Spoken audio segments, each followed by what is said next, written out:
إن الحمد لله نحمده ونستعينه ونستغفره ونعوذ بالله من شرور أنفسنا وسيئات أعمالنا من يهده الله فلا مضل له ومن يضلل فلا هادي له أشهد أن لا إله إلا الله وأشهد أن محمدا عبده ورسوله اللهم صل وسلم وبارك على نبينا محمد وعلى آله وصحبه ومن اتبع بهداه إلى يوم القيامة وبعد. Jamaah sekalian yang saya muliakan, kita lanjutkan ke hadis yang nomor 13 dari hadis dari kitab Riyadhus Shalihin, dan ini adalah hadis yang terakhir yang berkaitan dengan bab yang pertama, babul ikhlas wa ikhdarin niyyah fi jami'il a'mali wal aqwali wal ahwalil bariza wal khafiyah. Bab keutamaan ikhlas, menghadirkan ikhlas, niat yang ikhlas di setiap amalan, perkataan, keadaan yang nampak ataupun yang tidak nampak. Wa an Abi Abdurrahman Abdullah ibn Umar bin Al-Khattab radhiyallahu anhuma qal, dari Abu Abdurrahman Abdullah bin Umar ibn Al-Khattab, semoga Allah subhanahu wa ta'ala meridai keduanya. Beliau berkata, sami'tu Rasulullah sallallahu alaihi wasallam yaqul, saya mendengar Rasulullah sallallahu alaihi wasallam berkata, intalaqa thalathatu nafarin mimman kana qablakum hatta awahumul mabitu ila gharin fadakhaluh. Ada 3 orang yang mereka melakukan perjalanan dari orang-orang sebelum kalian sampai mereka bermalam di satu gua. Fadakhaluh, kemudian mereka masuk gua tersebut. Fanhadarat sakhratun minal jabal fasaddat alaihimul ghar, maka turunlah batu besar dari atas gunung menutup gua, pintu gua tersebut. Faqalu, maka ketiganya mengatakan, innahu la yunjikum min hadhihi as-sakhrati illa an tad'u Allah ta'ala bi salihi a'malikum. Sesungguhnya tidaklah akan menyelamatkan kalian dari batu besar tersebut kecuali kalian berdoa kepada Allah subhanahu wa ta'ala dengan menyebutkan amal-amal soleh kalian. Qala rajulun minhum, maka berkata salah seorang di antara 3 ini, Allahumma kana li abawani syaikhani kabiran. Ya Allah, sesungguhnya dulu saya memiliki 2 orang tua yang sudah tua.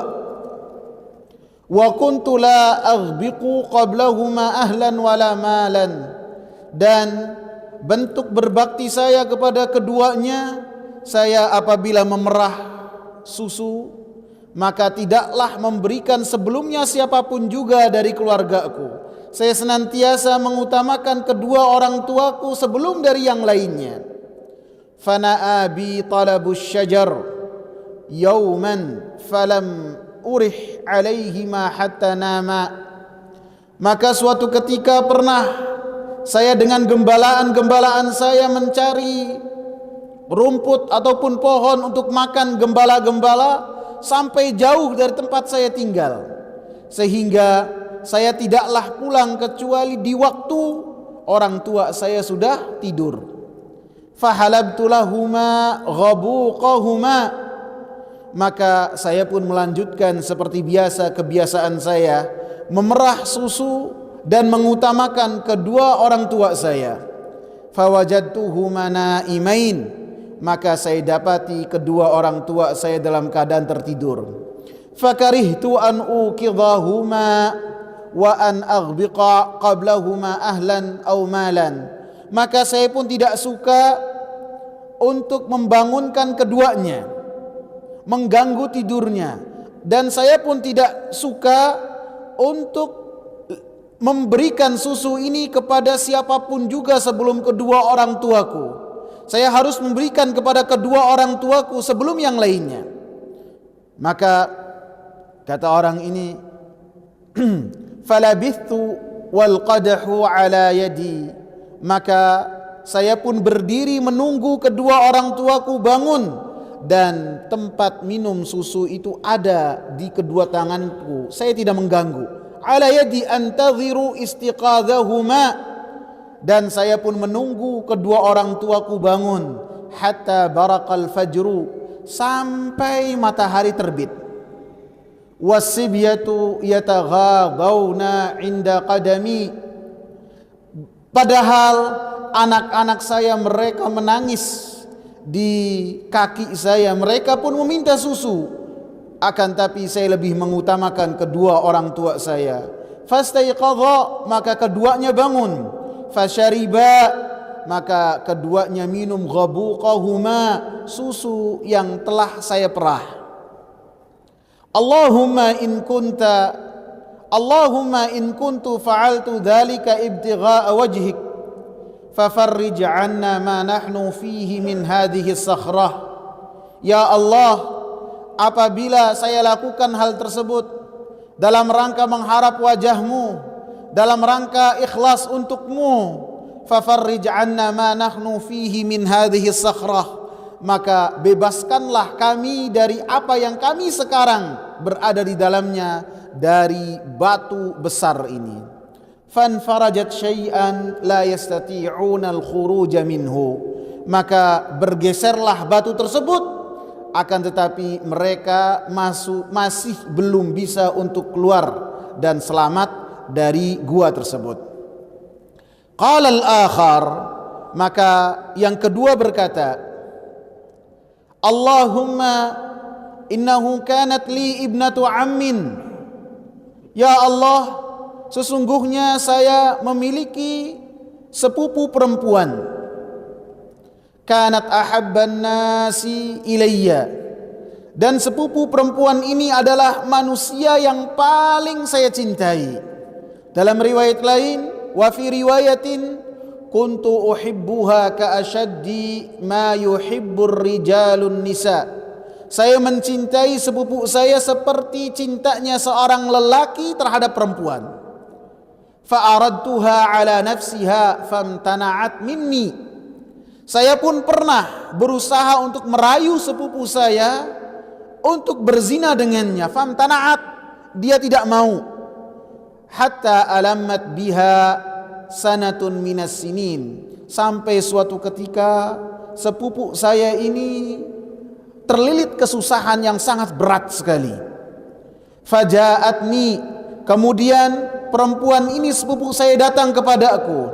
Fa'ataituha ishrina wa mi'ata dinarin ala an tukhalliya baini wa baina nafsiha fafa'alat.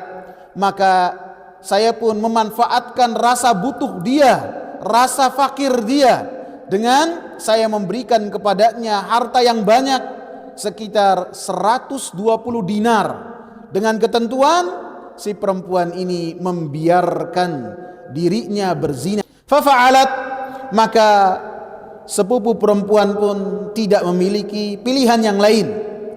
Hatta idza qadartu 'alaiha, sampai saya ini menguasai perempuan ini. Wa fi riwayatin, dalam riwayat yang lain, falamma qa'adtu baina rijlaiha qalat, maka ketika saya berada di atas kedua kakinya, ketika saya benar-benar menguasainya, qalat, maka si perempuan mengatakan, ittaqillah wa la tafuddal khatama illa bihaqqih. Si perempuan berkata, takutlah engkau kepada Allah dan janganlah memecahkan cincin kecuali dengan hak, dengan benar, dengan sah. Fansaraftu anha, maka saya pun meninggalkan perempuan tersebut sebelum dia menggagahi dan berzina dengan perempuan tersebut karena perkataan dari perempuan tadi. Wa hiya ahabbun nasi ilayya, padahal si perempuan ini manusia ataupun perempuan yang paling saya idam-idamkan. Wa taraktu adz-dzahaba alladzi a'taituha, walaupun demikian emas pun telah saya tinggalkan untuknya. 120 dinar dia berikan dan perempuan pun tidak dia zinahi, tidak. Allahumma in kuntu fa'altu dzalika ibtigha'a wajhik. Ya Allah, apabila saya melakukan hal tersebut karena mengharapkan wajah Engkau, karena ikhlas kepada Engkau, fafruj anna ma nahnu fih, maka bebaskan kami terhadap apa yang kami di dalamnya berupa kesusahan. Fanfarajatis sakhratu ghaira annahum la yastati'una al-khuruj minha, maka batu pun pada saat itu langsung bergeser, akan tetapi bergesernya batu tersebut belum mampu menjadikan mereka keluar dari gua tersebut. Wa qala tsalits, kemudian yang ketiga berkata, Allahumma istajartu ujara'a, ya Allah, saya dulu telah meminta orang-orang bekerja untuk saya. Pekerja-pekerja saya pekerjakan untuk keperluan saya. Wa a'taituhum ajrahum, kemudian setelah mereka bekerja untukku, maka sesuai dengan janji saya berikan terhadap mereka upah-upah mereka. Ghaira rajulin wahidin tarakal ladzi lahu, kecuali satu orang dari orang-orang yang saya pekerjakan tidak datang kepada saya. Dia meninggalkan haknya dan pergi tanpa kabar.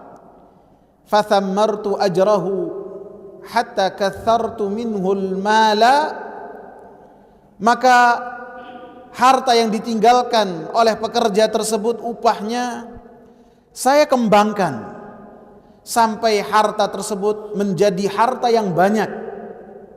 Faja'ani ba'da hinin, maka setelah waktu yang lama, orang yang memiliki hak yang tadinya bekerja kepada orang ini datang kepadanya. Faqal, maka orang ini berkata, ya Abdullah, addi ilayya ajri, wahai hamba Allah, berikan kepada saya upah saya. Faqultu, maka orang ini mengatakan, kullu ma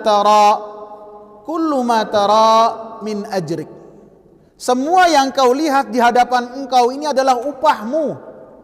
Minal ibil wal baqar wal ghanam wal raqiq, dari onta, dari sapi, dari kambing, dari budak belian yang mana pada saat itu adalah harta yang dimiliki oleh seseorang.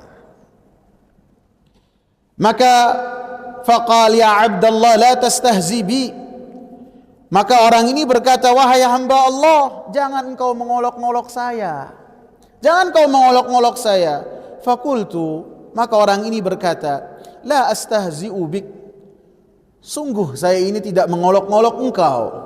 Fa akhadahu kullahu fastaqahu falam yatruk minhu syai'a, maka kuli ini yang telah meninggalkan upahnya, dia langsung mengambil semua yang diisyaratkan oleh majikannya tadi. Semua yang dikatakan itu miliknya, dari sapi, dari onta, dari kambing, dari budak belian, dia bawa semua, tidak dia tinggalkan apapun juga, sedikit pun juga tidak. Allahumma in kuntu fa'altu dzalika ibtigha'a wajhik, ya Allah, apabila saya melakukan hal tersebut dalam rangka mencari wajahmu, ikhlas kepadamu, fafruj anna, maka bebaskanlah kami dari batu yang sangat besar ini. Manahnu fi fanfarajatis sakhrah, maka batu itu pun bergeser. Fakharaju yamshun, kemudian mereka bisa keluar ketiganya dari gua tersebut yang sebelumnya mereka terancam untuk binasa dan mati di gua tersebut. Jamaah yang saya hormati, hadis ini bersumber dari Abi Abdurrahman. Abi Abdurrahman yang bernama Abdullah ibn Umar ibn al-Khattab. Beliau tentu adalah seorang sahabat besar. Beliau adalah putranya Umar bin Khattab, tentu orang Quraisy, dan beliau juga Quraisynya dari Bani Adi. Jadi bapak beliau itu bernama Umar bin Khattab. Adapun ibu beliau bernama Zainab bintu Mad'un. Jadi ada sahabat yang disayangi oleh Nabi, kalau tidak salah saudara sepersusuan Nabi, namanya Uthman ibn Mad'un. Maka Uthman ibn Mad'un adalah khalnya, pamannya dari Abdullah ibn Umar, dan Uthman ibn Mad'un adalah orang yang pertama kali dimakamkan di pemakaman Baqi. Dan Abdullah ibn Umar dengan Hafsah, istrinya Nabi sallallahu alaihi wasallam, adalah saudara sekandung. Dua-duanya anak dari Umar dan dua-duanya anak dari Zainab bintu Mad'un. Abdullah ini dilahirkan 2 tahun setelah Nabi sallallahu alaihi wasallam diutus. Jadi pada tahun 2 kenabian maka Abdullah ibn Umar dilahirkan, dan beliau pun masuk Islam ketika usia beliau 4 tahun. Jadi pada 2 kenabian beliau dilahirkan, dan pada sekitar tahun 6 kenabian maka Umar bin Khattab masuk Islam, maka begitu juga Abdullah ibn Umar pun masuk Islam. Dan beliau ini sahabat yang termasuk dari sahabat-sahabat junior, sahabat-sahabat kecil, karena ketika Rasulullah sallallahu alaihi wasallam usia beliau sekitar 21 ataupun 22, tidak lebih dari itu. Sama seperti usianya Anas ibn Malik, beda dengan sahabat-sahabat seperti bapaknya Umar ataupun Abu Bakar, yang mana usia mereka mendekati usia dari Rasulullah sallallahu alaihi wasallam. Sehingga ketika beliau itu Abdullah ingin mengikuti perang Badar, maka oleh Nabi sallallahu alaihi wasallam dilarang karena masih kecil. Usianya berapa? Sekitar 13-15 tahun. Bisa dikatakan pada saat itu belum balik. Dan dalam perang Uhud juga beliau dikatakan para ulama berbeda pendapat apakah beliau ikut ataukah tidak. Adapun perang Khandaq dan perang-perang berikutnya, maka beliau ikut bersama dengan Nabi sallallahu alaihi wasallam. Termasuk peperangan Mu'tah yang melawan pasukan Romawi, beliau pun ikut. Begitu juga ketika Nabi sallallahu alaihi wasallam menaklukkan Khaybar, maka beliau pun ikut. Bahkan ketika Nabi sallallahu alaihi wasallam membebaskan kota Mekah, maka beliau pun ada dalam barisan pasukannya Rasulullah sallallahu alaihi wasallam, sebagaimana beliau pun berperang dalam perang Yarmuk, perang membebaskan kota Mesir, begitu juga perang dalam membebaskan benua Afrika, maka beliau ikut dalam peperangan tersebut. Maka beliau ini termasuk dari sahabat-sahabat yang dikatakan sebagai ahli ilmunya para sahabat. ulamanya para sahabat. Walaupun beliau itu termasuk dari sahabat junior, akan tetapi beliau senantiasa mencari ilmu dan senantiasa bertanya, baik itu kepada Rasulullah ataupun para sahabat-sahabat yang lainnya. Sehingga riwayat yang beliau sampaikan kepada kita adalah 2630 hadis. Jadi termasuk 7 besar sahabat yang meriwayatkan banyak hadis dari Nabi sallallahu alaihi wasallam. Sehingga beliau ini termasuk orang yang sangat berhati-hati dalam menyampaikan hadis dari Nabi sallallahu alaihi wasallam.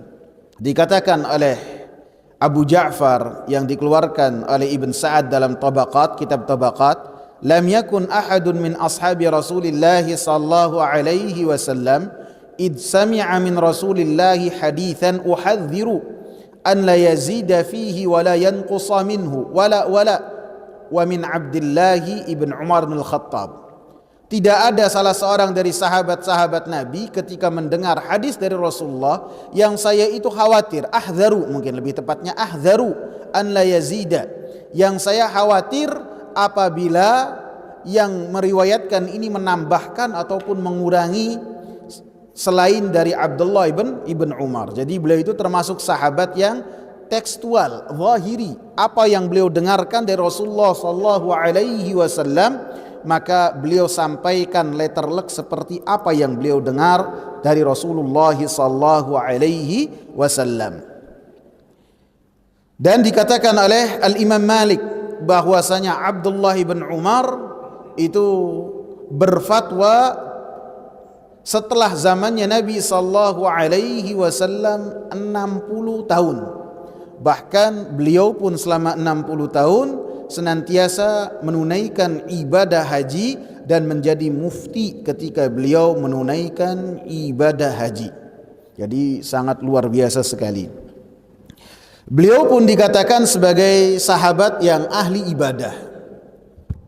Dikatakan bahwasanya Rasulullah sallallahu alaihi wasallam pernah memuji Abdullah ibn Umar, yang meriwayatkan adalah Hafsah, bahwasanya Hafsah mengatakan Rasulullah mengatakan ni'mar rajulu Abdullah, sebaik-baik lelaki adalah Abdullah, lau kana yusalli minal lail, kalau dia itu menghidupkan malamnya dengan salat, fakana ba'du la yanamu minal laili illa qalila, maka setelahnya Abdullah itu tidaklah tidur dari malam hari kecuali sangat sedikit sekali. Dan hadis ini ada kisah sebelumnya kenapa Rasulullah berkata dengan perkataan demikian. Disebutkan bahwasanya Abdullah bin Umar dalam mimpinya beliau bermimpi dibawa oleh 2 malaikat, kemudian dimasukkan ke dalam api yang menyala-nyala, yang mana api ini bisa dikatakan seperti api neraka. Dan ketika beliau dimasukkan ke dalam api neraka dalam mimpinya, beliau melihat ada manusia-manusia yang mereka itu beliau kenal dalam kehidupan sehari-hari. Bisa jadi orang-orang kafir atau orang-orang munafik. Maka faja'altu aqul, maka beliau langsung berkata, a'udzu billahi minan nar, a'udzu billahi minan nar, saya berlindung kepada Allah dari api neraka, saya berlindung kepada Allah dari api neraka. Maka berjumpalah dengan malaikat yang lain, kemudian malaikat yang lain ini mengatakan, jangan kau takut. Setelahnya Abdullah ibn Umar pun bangun dari tidurnya. Maka setelahnya Abdullah ibn Umar menceritakan kepada saudarinya Hafsah, dan Hafsah pun menceritakan apa yang dilihat oleh Abdullah ibn Umar kepada Rasulullah sallallahu alaihi wasallam.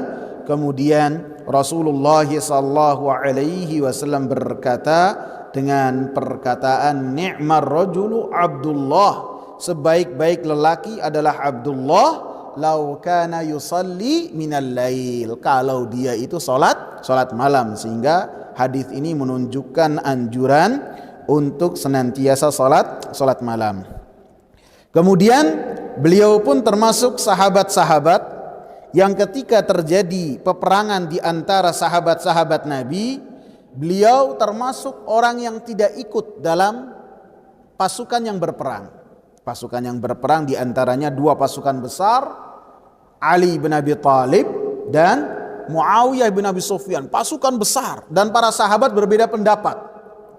Ada pendapat yang mereka lebih condong kepada Ali radhiyallahu anhu, ada pendapat yang mereka membela Muawiyah, ada pendapat yang di tengah-tengah. Di tengah-tengah ini termasuk pendapatnya Abdullah ibn Umar, dan kalau antum ingat ada pendapatnya Abu Bakrah. Abu Bakrah ketika melihat Ahnaf ibn Qais membawa pasukan besar untuk membela Ali, langsung diberikan nasihat, jangan ikut perang, jangan, ini bahaya orang Islam dengan orang Islam. Ini termasuk pendapat dari Abu Bakrah dan banyak lagi sahabat yang lain. Maka termasuk pendapat kehati-hatian yang diambil oleh Abdullah ibn Umar, bahwasanya dia tidak ikut dalam dua pasukan ini, tidak. Kemudian di akhir hayatnya ketika kematian akan menjemputnya, beliau pun menyesali apa yang telah beliau pilih. Wa qala ma ajiduni asa ala syai'in fatatni minad dunya illa anni lam uqatil al-fi'atal baghiyata ma'a Ali. Tidaklah saya susah hati saya, sedih hati saya dengan dunia ini yang telah yang akan meninggalkan saya dan telah berlalu dari saya, kecuali satu hal saja, kata Abdullah bin Umar. Kenapa dulu saya tidak ikut memerangi kelompok yang membangkang bersama dengan Ali radhiyallahu anhu? Ini penyesalan yang ada pada diri Abdullah ibn Umar seandainya beliau berperang bersama dengan Ali radhiyallahu anhu. Karena para ulama menyatakan bahwasanya Muawiyah dan Ali kedua-duanya adalah ulama dari kalangan sahabat dan kedua-duanya ijtihad. Rasulullah mengatakan ketika dua ulama ijtihad, tidak mungkin ketika pendapatnya berlawanan, tidak mungkin kita mengatakan dua pendapat ini benar, tidak mungkin. Ketika satu perkara mengatakan, satu kelompok mengatakan ini haram, kelompok yang lain mengatakan ini halal, tidak mungkin kita mengatakan sebagai perkataan yang bijak dua-duanya perkataan yang benar, tidak mungkin. Harus salah satu dipilih yang benar. Maka Ali radhiyallahu anhu memiliki ijtihad, Muawiyah memiliki ijtihad, dan dalam ijtihad mereka dipuji karena mereka adalah para ulama. Akan tetapi ketika berperang, siapakah yang paling mendekati kepada kebenaran? Maka para ulama mengatakan Ali radhiyallahu anhu yang paling mendekati kebenaran. Di antaranya salah satunya Ammar ibn Yasir radhiyallahu anhu, dikatakan oleh Rasulullah sallallahu alaihi wasallam, ya Ammar taqtuluka al-fi'atul baghiyah. Wahai Ammar, yang nanti akan membunuh engkau sehingga engkau mati adalah kelompok-kelompok yang melampaui batas dan lebih jauh dari kebenaran. Maka ketika perang Siffin, maka Ammar bersama dengan Ali radhiyallahu anhu, dan Ammar pun wafat ketika membela Ali radhiyallahu anhu. Ini termasuk pendapat yang menguatkan bahwasanya Ali lebih mendekati kepada kebenaran. Pendapat yang indikasi yang keduanya apa yang menunjukkan bahwasanya Ali itu lebih mendekati kepada kebenaran? Muawiyah radhiyallahu anhu menuntut bahwasanya supaya Ali itu mengeksekusi orang-orang yang mereka pembunuh Utsman ibn Affan. Kata Ali radhiyallahu anhu, saya tidak bisa. Mana yang bunuh saya tidak tahu. Bukan 100-200 orang yang mengepung rumahnya Utsman ibn Affan. Maka ketika hal ini menjadi isu yang sangat panas, ketika kepemimpinan dipegang oleh Muawiyah radhiyallahu anhu, apakah Muawiyah bisa membedakan mana pembunuh Utsman ataukah tidak? Tidak bisa. Sehingga hal tersebut menjadi hanya isu yang sangat panas sekali, sehingga dengannya ketentuan Allah Subhanahu wa taala terjadi bahwasanya dua pasukan besar terjadi peperangan di antara kaum muslimin. Dan di akhir hayatnya mata beliau buta dan beliau wafat pada tahun 73 Hijriah di kota Mekkah setelah Abdullah ibn Zubair wafat dibunuh oleh Hajjaj ibn Yusuf Ats-Tsaqafi. Jadi pada saat itu Abdullah ibn Umar pun wafatnya dibunuh juga oleh Hajjaj ibn Yusuf Ats-Tsaqafi. Hajjaj ibn Yusuf ini seorang panglima yang berdarah dingin sekali. Orang sekelas Abdullah ibn Zubair sama dia disalib di kota Mekah. Bahkan Abdullah ibn Umar ketika mendapati Hajjaj ibn Yusuf masih saja ceramah, ketika waktu zuhur telah tiba langsung diberhentikan. Berhenti. Waktu zuhur telah tiba, matahari nggak nunggu ente, berhenti turun. Maka Hajjaj ibn Yusuf langsung memberikan isyarat kepada salah seorang prajuritnya untuk mengeksekusi Abdullah ibn Umar dengan cara dia bertanya kepada Abdullah ibn Umar. Si prajurit ini kemudian menusuk kaki Abdullah ibn Umar dengan tombak, dan tusukannya itu tombak yang berisi racun yang sangat kuat sekali, sehingga setelahnya Abdullah ibn Umar sakit. Dan subhanallah, benar-benar pembunuh berdarah dingin. Ketika Abdullah ibn Umar sakit, Hajjaj ibn Yusuf menengok. Pembunuh berdarah dingin. Setelah dia memerintahkan untuk siapa Abdullah ibn Umar yang dibunuh, dia datang nengok. Gimana kabarnya? Baik. Tengok. Kata Abdullah ibn Umar, saya yakin demi Allah tidaklah yang memerintahkan kecuali engkau. Firasat seorang mukmin. Dan kemudian Abdullah ibn Umar pun wafat pada tahun 73 Hijriah. Dan beliau pun yang menyalati jenazahnya yang menjadi imam adalah siapa? Hajjaj ibn Yusuf Ats-Tsaqafi. Jadi yang memerintahkan bunuh siapa? Hajjaj. Yang menengok pas sakit siapa? Hajjaj. Yang jadi imam siapa? Hajjaj. Ini orang yang luar biasa. Disebutkan Hajjaj ibn Yusuf Ats-Tsaqafi itu orangnya kecil, tidak besar, tinggi besar, tidak kecil. Kemana-mana bawa pedangnya ngengser di tanah, dan tidak pernah bawa sarung pedang. Karena apa? Kalau nebas itu biar gampang. Dan akhirnya pun diangkat oleh Bani Umayyah sebagai panglima besar pada zamannya. Hadirin sekalian yang saya muliakan, hadis ini mengisahkan tentang keistimewaan orang-orang ikhlas. Orang-orang yang ikhlas kepada Allah Subhanahu wa taala, maka mereka ketika mendapatkan kesusahan, mereka akan diselamatkan oleh Allah Subhanahu wa taala dari apa yang mereka kesusahan darinya. Di antaranya hadis ini disebutkan juga ketika orang-orang yang ikhlas kepada Allah Subhanahu wa taala, mereka akan senantiasa dijaga oleh Allah Subhanahu wa taala, dijaga dari kesusahan. Dan ketika mereka benar-benar jujur kepada Allah, maka dia pun akan dilindungi dan dijaga oleh Allah Subhanahu wa taala dari kemaksiatan kepada Allah Subhanahu wa taala ketika ikhlas, ketika ibadahnya murni karena Allah Subhanahu wa taala. Dalam kisah Yusuf yang tercantum dalam surat Yusuf ayat 23 sampai 24, mungkin kisahnya kita sudah tahu semua. Bagaimana majikannya yang cantik jelita menutup pintu rumahnya rapat-rapat. Kemudian ketika berdua saja antara si majikan dengan Yusuf alaihi salam, maka si perempuan mengatakan, "Haitalah, kemarilah engkau wahai Yusuf." Mulai dia menggoda Nabi Yusuf alaihi salam. Maka Nabi Yusuf alaihi salam mengatakan, "Qala ma'adzallah," saya meminta perlindungan kepada Allah Subhanahu wa taala.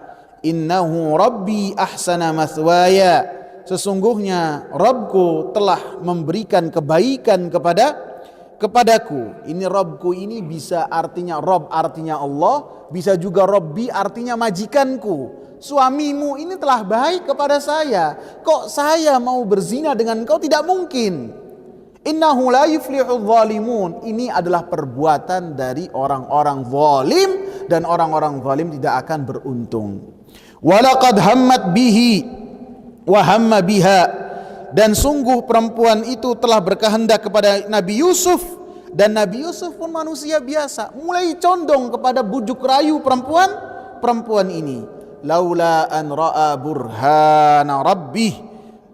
Kemudian kata Allah, kami tampakkan kepada Nabi Yusuf tanda-tanda kekuasaan Allah Subhanahu wa taala, sehingga Nabi Yusuf pun terlindung tidak melakukan perbuatan yang keji, yaitu perbuatan zina. Kadzalika linasrifa anhu su, kata Allah, demikianlah kami palingkan dari Yusuf alaihi salam perbuatan jelek dan kemaksiatan yang besar dan perbuatan yang keji. Kenapa? Innahu min ibadinal mukhlasin, karena Nabi Yusuf alaihi salam adalah termasuk dari hamba-hamba Allah Subhanahu wa taala yang ikhlas. Jadi ketika seorang ikhlas kepada Allah dalam beribadah, Allah Subhanahu wa taala jaga dia. Termasuk dari kesusahan-kesusahan yang menimpa dirinya, akan Allah Subhanahu wa taala berikan kepadanya perlindungan. Di dalam hadis ini juga jamaah sekalian, Rasulullah sallallahu alaihi wasallam menggunakan metode bercerita ketika menyampaikan yang berkaitan dengan apa yang akan disampaikan oleh Rasulullah sallallahu alaihi wasallam. Cerita tentang kisah-kisah dari orang-orang yang telah lampau, yang tidaklah terjadi pada zaman Nabi sallallahu alaihi wasallam. Dan metode memberikan kisah dalam memberikan ilmu ini pun tercantum dalam Al-Qur'anul Karim. Al-Qur'anul Karim di dalamnya banyak cerita, banyak kisah. Supaya apa? Menjadi suri tauladan untuk orang-orang yang beriman, termasuk Nabi sallallahu alaihi wasallam. Dan kisah dalam Al-Qur'an dan kisah yang dikisahkan oleh Nabi sallallahu alaihi wasallam bukan kisah kosong, bukan kisah dongeng sebelum tidur, bukan. Akan tapi Allah katakan, laqad kana fi qasasihim ibrah. Sungguh pada kisah-kisah yang diceritakan oleh Allah ada pelajaran. Dan kisahnya itu benar, terjadi, waqi'. Wa man asdaqu minallahi qila. Siapakah yang paling benar perkataannya? Siapa? Allah Subhanahu wa taala. Dan tentu kisah-kisahnya adalah ahsanul qasas. Kisah-kisah yang paling baik itu dalam Al-Qur'an. Antum perhatikan dalam cerita kisah Nabi Yusuf alaihi salam, Allah sebutkan dalam satu surat. Disebutkan dari sebab terjadinya pertikaian, disebutkan dari kisah yang Nabi Yusuf dari kecil, kemudian ada diskusi antara anak dengan ayah, kemudian sebagian dari saudara-saudaranya Nabi Yusuf, mereka melakukan konspirasi bagaimana nih menjauhkan si anak dari ayah. Ini anak ini terlalu disayang oleh ayah kita, sehingga ayah kita ini fi dhalalim mubin, dalam kesesatan yang nyata, terlalu sayang pada satu, lebih yang lainnya kurang mendapatkan kasih sayang.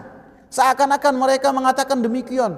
Kemudian setelahnya terjadi pergolakan terus sampai Nabi Yusuf alaihi salam diangkat menjadi seorang raja, seorang menteri, memiliki kekuasaan. Dan setelahnya keluarga yang tercerai-berai karena rasa dengki, rasa hasad, itu Allah Subhanahu wa taala kembalikan lagi. Mereka bersatu, berkumpul di satu tempat, seakan-akan ini kisah happy ending. Ceritanya berhenti dengan apa? Dengan kebahagiaan. Tidak ada yang saling menyalahkan, tidak. Bahkan Nabi Yusuf alaihi salam ketika menyebutkan karunia Allah Subhanahu wa taala kepada keluarganya, tidak ada sedikit pun unsur untuk menyalahkan saudara-saudaranya. Jadi kita kalau misalnya ada sengketa dengan orang, apabila setelah terjadi perdamaian, maka jangan ada unsur menyalahkan lagi. Contohnya dikatakan oleh Nabi Yusuf alaihi salam ketika beliau ada di singgasananya, orang tuanya bersama dengan dia, dan 11 saudaranya yang lain pun ada bersama dia. Kemudian mengatakan, waqad ahsana bi, sungguh Allah Subhanahu wa taala telah baik kepadaku, id akhrajani minas sijni, ketika Allah Subhanahu wa taala mengeluarkanku dari penjara, wa jaa bikum minal badwi, dan Allah Subhanahu wa taala membawa kalian dari desa ke kota, min ba'di an nazagha syaitanu baini wa baina ikhwati, setelah syaitan itu memporak-porandakan hubungan saya dengan saudara-saudara saya. Ada unsur menyalahkan enggak? Enggak. Dia mengatakan saudara-saudaranya itu korban dari rayuan-rayuan syaitan, dan tidak ada mengatakan mereka ini jahat, tidak. Kemudian dia pun bersyukur kepada Allah Subhanahu wa taala dengan mengatakan inna rabbi latifun lima yasha. Allah Subhanahu wa taala maha lembut. Menunjukkan kisah-kisah dalam Al-Qur'an ini kisah-kisah yang luar biasa dan banyak pelajaran yang luar biasa juga. Dan kisah-kisah yang Allah Subhanahu wa taala sebutkan dan Rasulullah sebutkan yang di dalamnya banyak pelajaran dan faedah. Sehingga ketika yang tidak ada berkaitan dengan faedah yang beliau sebutkan, tidak Rasulullah sallallahu alaihi wasallam perinci. Misalnya tentang tiga orang ini, di mana kejadiannya tidak Rasulullah sebut. Pada zamannya siapa? Tidak Rasulullah sallallahu alaihi wasallam sebut. Karena apa? Tidak ada faedahnya. Yang penting mereka kesusahan, kemudian bisa keluar dari kesusahan tersebut dengan apa? Ini poin yang dititik beratkan oleh Rasulullah sallallahu alaihi wasallam. Rasulullah sallallahu alaihi wasallam sebutkan bahwasanya 3 orang mereka melakukan perjalanan. 3 orang mereka melakukan perjalanan.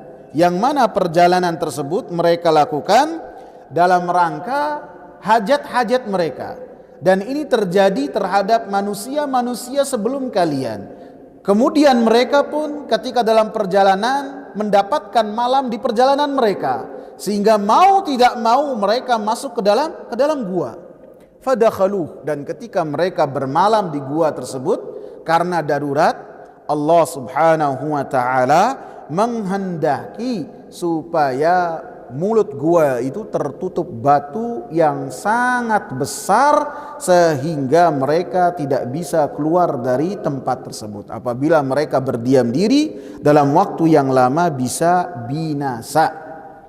Maka ketiga-tiganya mengatakan, sesungguhnya kalian tidaklah akan selamat dari batu besar ini, dari kesusahan ini, kecuali ketika kalian berdoa kepada Allah Subhanahu wa taala dengan menyebutkan amalan-amalan yang paling saleh di antara amalan-amalan yang kalian miliki.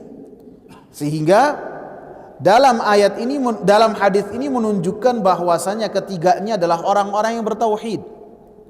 Mereka adalah orang-orang yang beribadah hanya kepada Allah Subhanahu wa taala, sehingga ketika mereka mendapatkan kesusahan, mereka pun memiliki solusi berupa berdoa kepada Allah Subhanahu wa taala. Sehingga ini menunjukkan keutamaan untuk kita merendahkan diri kita dan bermunajat kepada Allah, meminta perlindungan kepada Allah Subhanahu wa taala ketika kita terlilit dengan satu kesusahan apapun juga, seperti dicontohkan dalam hadis ini.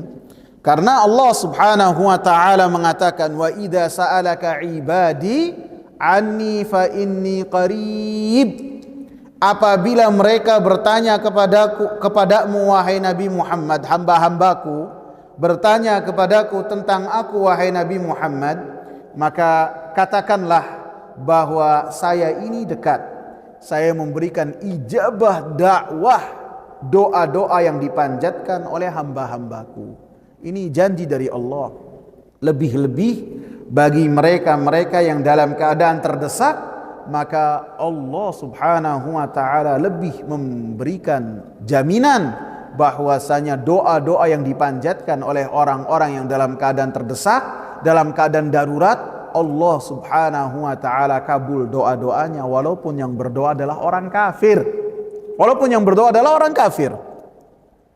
Allah katakan, amman yujibul mudarra idza da'ah wa yakshifus su'a wa yaj'alukum khulafa'al ard a ilahum ma'allah qalilan ma tadhakkarun. Bukankah dia yang memberikan ijabah terhadap doa-doa orang-orang yang kesusahan, orang-orang yang terdesak? Orang-orang musyrikin apabila mereka terdesak, baik itu ketika mereka di atas laut, di atas bahtera, ketika ombak itu sangat luar biasa, mereka berdoanya kepada siapa? Allah. Berhala-berhala yang mereka senantiasa berdoa ketika dalam keadaan lapang, dalam keadaan biasa-biasa saja mereka tinggalkan. Mereka murnikan doa mereka hanya kepada Allah. Abdul Muttalib, kakeknya Nabi, ketika diserang oleh Abraha dengan 70.000 pasukan, dengan membawa 11 gajah, dan satu gajahnya adalah satu gajah yang sangat besar yang dibawa khusus dari Habasyah, Ethiopia. Abdul Muttalib tidak meminta kepada berhala-berhala yang banyak di area tawaf, tidak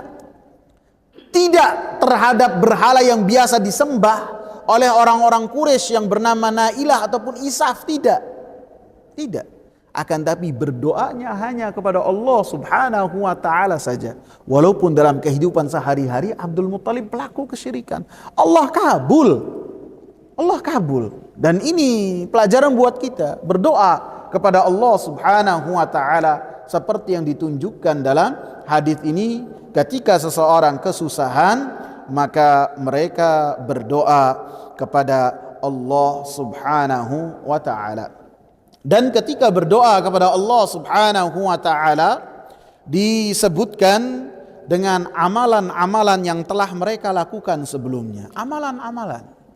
Amalan-amalan yang itu adalah menjadi suatu kerahasiaan antara mereka dengan Allah Subhanahu wa taala. Sehingga ini menunjukkan keutamaan amal saleh. Orang-orang yang beramal dengan amal saleh, maka mereka adalah termasuk orang-orang yang akan mendapatkan penjagaan dari Allah. Orang-orang yang mereka senantiasa memiliki amal saleh, maka amal saleh yang mereka lakukan dijadikan akan menjadi pijakan untuk melakukan amal saleh yang lain. Amal soleh yang ia lakukan pun akan menarik untuk dia itu melakukan amal soleh yang lain. Sehingga amal soleh itu mata rantai yang tak pernah putus. Apabila seorang melakukannya akan senantiasa menarik dia untuk melakukan amal soleh yang lain.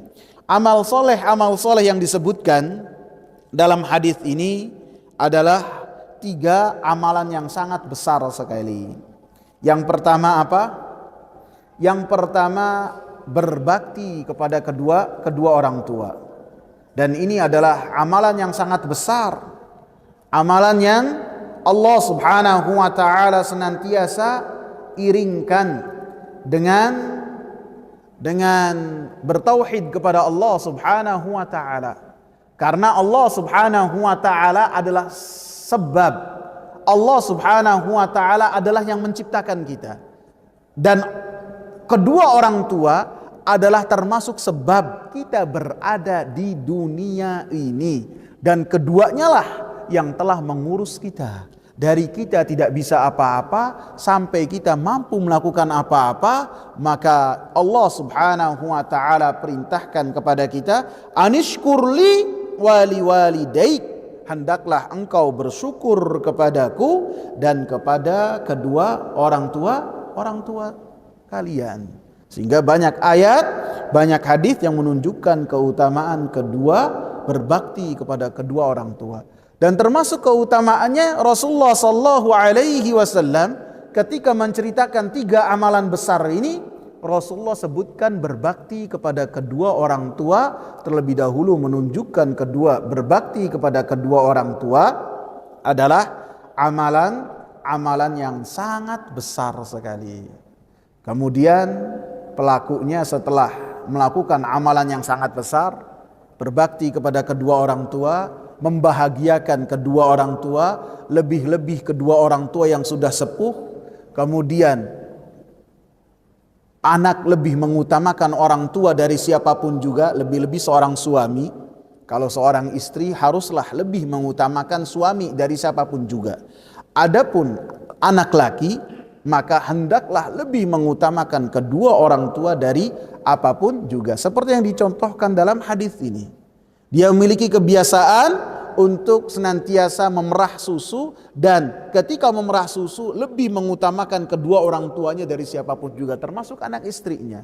Maka ketika kedua orang tuanya terlelap tidur, dia nunggu dari waktu sore, anggaplah dari waktu isya sampai waktu fajar tiba, sampai orang tuanya bangun, berdiri memegang susu sampai orang tuanya bangun. Bahkan anak-anaknya yang punya kehausan, kelaparan, tidak dia kasih terlebih dahulu. Maka dikatakan oleh Imam Ibn Utsaimin rahimahullah, bisa jadi pada saat itu syariatnya adalah demikian.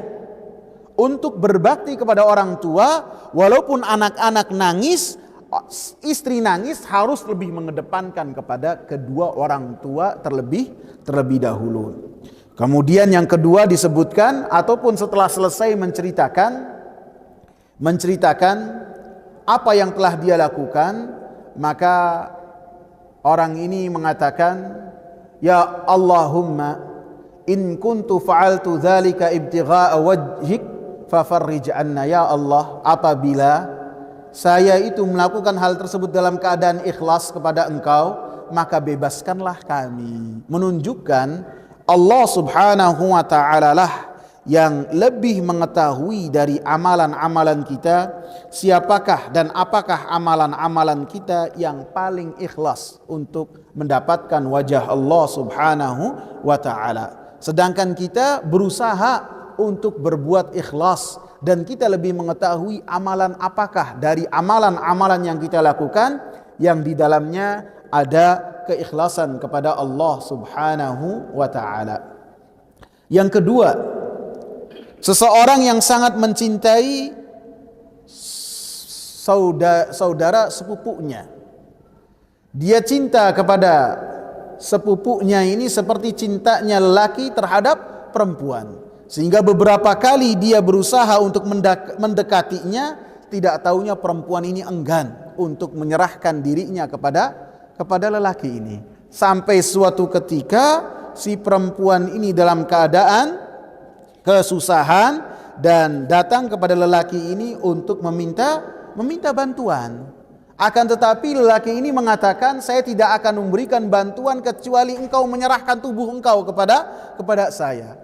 Perempuan ini terpaksa karena sangat kesusahan, maka dia pun menerima apa yang disyaratkan oleh lelaki ini, dan dia pun menerima 120 dinar, harta yang sangat banyak sekali. Kemudian dia menyerahkan dirinya sampai ketika si lelaki ini benar-benar menguasai, benar-benar di atas tubuh perempuan ini, maka si perempuan berkata kepada lelaki ini, ittaqillah, takutlah engkau kepada Allah, wala tafuddal khatama illa bihaqqih, janganlah engkau pecahkan cincin kecuali dengan haknya, dengan apa yang telah ditentukan oleh Allah subhanahu wa ta'ala. Setelah itu langsung dia takut, langsung dia itu meninggalkan kemampuan dia untuk berzina pada saat itu. Karena apa? Takut dia kepada Allah subhanahu wa ta'ala. Sehingga menunjukkan hadis ini keutamaan orang yang takut kepada Allah subhanahu wa ta'ala, dan keutamaan juga bagi orang yang berupaya menjaga dirinya tidak melakukan perzinaan, perbuatan kemaksiatan, ketika dia mampu untuk melakukan perbuatan kemaksiatan. Ketika meninggalkan, itu adalah termasuk amalan yang sangat besar. Yang ketiga adalah bagaimana seseorang memiliki amanat yang luar biasa. Dia memiliki amanat yang luar biasa, menunaikan amanah, sehingga ketika dia ini memberikan upah kepada orang-orang yang bekerja kepadanya, ada satu orang yang tidak datang. Kemudian ketika satu orang tidak datang ini, hartanya tidak dia biarkan, dia kembangkan. Dan Allah tentukan hartanya berkembang dengan pesat, sehingga ketika orang ini datang meminta kepada orang ini, langsung diberikan, bukan dana yang asal dari dari harta tersebut. Anggaplah biayanya dari orang bekerja selama 1 pekan ini 30 dinar. Tidak dia berikan 30 dinar, akan tapi 30 dinar yang telah dia kembangkan menjadi sapi yang sangat banyak, onta yang sangat banyak, kambing yang sangat banyak, dan budak belian yang sangat banyak. Diberikan semuanya kepada orang-orang tersebut. Dan ini menjadi amalan rahasia antara dia dengan Allah. Tidak dia upload mungkin kalau zaman sekarang. Tidak dia umbar, saya telah melakukan ini dan itu, menjadi satu kerahasiaan antara dia dengan Allah. Sehingga ketika dia kesusahan, dia bertawassul kepada Allah subhanahu wa ta'ala, menyebutkan satu amalan yang telah dia lakukan. Dan Allah subhanahu wa ta'ala maha mengetahui apa yang dilakukan oleh hambanya. Dan Allah sangatlah suka ketika hamba-hambanya berdoa kepada Allah dan merengek kepada Allah subhanahu wa ta'ala secara detail, menyebutkan apa yang telah dia lakukan, menunjukkan bahwasanya dia sangat berhajat kepada Allah subhanahu wa ta'ala. Sehingga dengan menyebutkan 3 amalan ini, dan Allah subhanahu wa ta'ala bukakan batu itu sedikit demi sedikit sampai ketiganya bisa keluar dari batu besar ini, menunjukkan bahwasanya orang-orang yang ketika berdoa kepada Allah subhanahu wa ta'ala, doanya langsung dikabul oleh Allah subhanahu wa ta'ala. Wallahu ta'ala a'lam. Semoga bermanfaat. Subhanakallahumma bihamdika, asyhadu an la ilaha illa anta, astaghfiruka wa atubu ilaik.